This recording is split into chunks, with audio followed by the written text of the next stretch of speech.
Activité Trouver la différence avec le Rekenrek. Les objectifs de cette leçon sont la construction des faits numériques, le développement du sens de la soustraction, retrait et comparaison, de même que le développement de processus personnels de calcul. Tout d'abord, faisons le modelage pour la partie retrait. Une mise en situation présentée aux élèves favorisera la compréhension de ceux-ci dans ce qu'il y a à faire dans la tâche.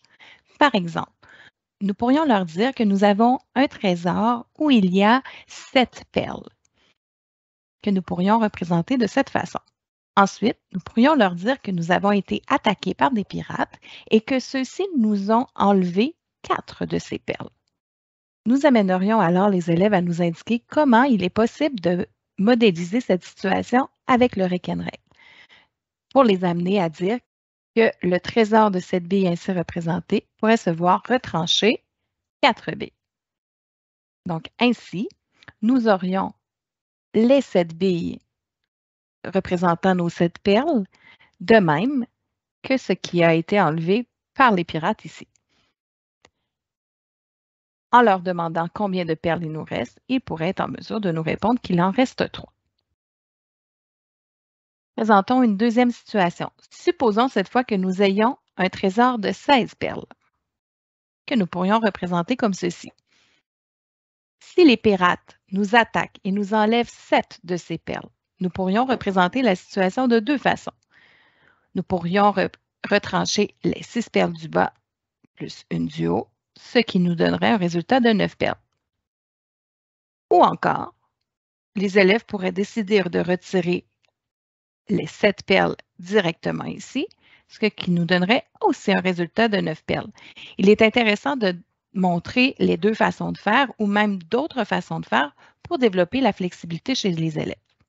Il sera intéressant aussi de faire des problèmes décontextualisés une fois que les élèves ont bien compris ce qu'était une situation de retrait. Ainsi, nous pourrions demander aux élèves, par exemple, d'effectuer l'opération 6-3 à l'aide du Rekenrek, donc en représentant 6 billes et en retranchant 3. On fera autant de modelage que nécessaire avec les élèves et lorsqu'ils seront prêts, il sera possible de vivre l'activité Trouvons la différence en donnant plusieurs soustractions à faire. Il serait intéressant d'avoir des boîtes de 10 en même temps aussi pour représenter par deux modes différents les soustractions effectuées. On peut demander aux élèves de les faire sur une seule rangée, sur deux rangées. Idéalement, on peut aussi travailler à partir de problèmes écrits. On va aussi le faire de façon décontextualisée pour que les élèves soient capables d'utiliser les deux. Et lorsque les élèves seront plus avancés, il sera intéressant de mélanger les opérations, des additions et des soustractions à travers la même tâche. Avec le moins de mouvements possible, est-ce que tu peux faire 8 moins 3? 8 moins 3. Quelle est la différence? 5. Avec le moins de mouvements possible, est-ce que tu peux faire 12 moins 6?